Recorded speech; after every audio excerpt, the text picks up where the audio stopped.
Hello guys, രാത്രി ഞങ്ങൾ വലിയൊരു വീട്ടിൽ നിന്ന് തിരിച്ചു വരുന്ന സമയത്ത് ഞങ്ങൾക്കൊരു മസാല ദോശ കഴിക്കാനൊരാഗ്രഹം. അതിന് ഞങ്ങൾ നേരെ വിട്ടു ആര്യാസിലേക്ക്.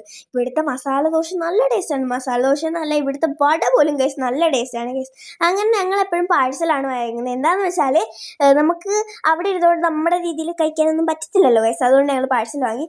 സോറി ഗൈസ്, ഞങ്ങൾ വാങ്ങിയത് മസാല ദോശയല്ല, ഗീ റോസ്റ്റാണ്. എന്ന് വെച്ചാൽ മസാല ദോശയ്ക്കകത്തുള്ള മസാല ഒന്നും ഞങ്ങൾക്ക് ഇഷ്ടമല്ല ഗൈസ്. അങ്ങനെ ഗീ റോസ്റ്റ് വാങ്ങി.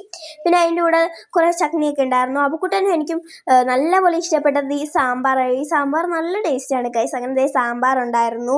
പിന്നെ ഇതിൻ്റെ കൂടെയാണ് ഒരു പച്ച കളറുള്ള ചട്നി ഉണ്ട് ഗൈസ്. അതിൻ്റെ പേര് എനിക്കറിയത്തില്ല, പക്ഷെ അതിനുണ്ടല്ലോ അത് നല്ല ടേസ്റ്റാണ് ഗൈസ്. ഭയങ്കര എരിവും കൂടിയാണ് ഇതിന്.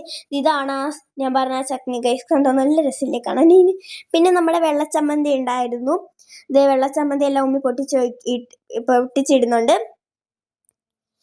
അങ്ങനെ നമുക്കൊന്ന് ടേസ്റ്റ് ചെയ്ത് നോക്കണ്ടേ. ആദ്യം തന്നെ സാമ്പാർ ഒഴിച്ചു, പിന്നെ ആ പച്ച കളറിലെ ചട്നി ഒഴിച്ചു, പിന്നെ നമ്മുടെ ആ വെള്ള കളറിലെ ചട്നി ഒഴിച്ചു. പിന്നെ നിങ്ങൾ എൻ്റെ ചാനൽ ആദ്യമായിട്ടാണ് കാണുന്നെങ്കിൽ ലൈക്ക് സബ്സ്ക്രൈബ് ചെയ്യണേ.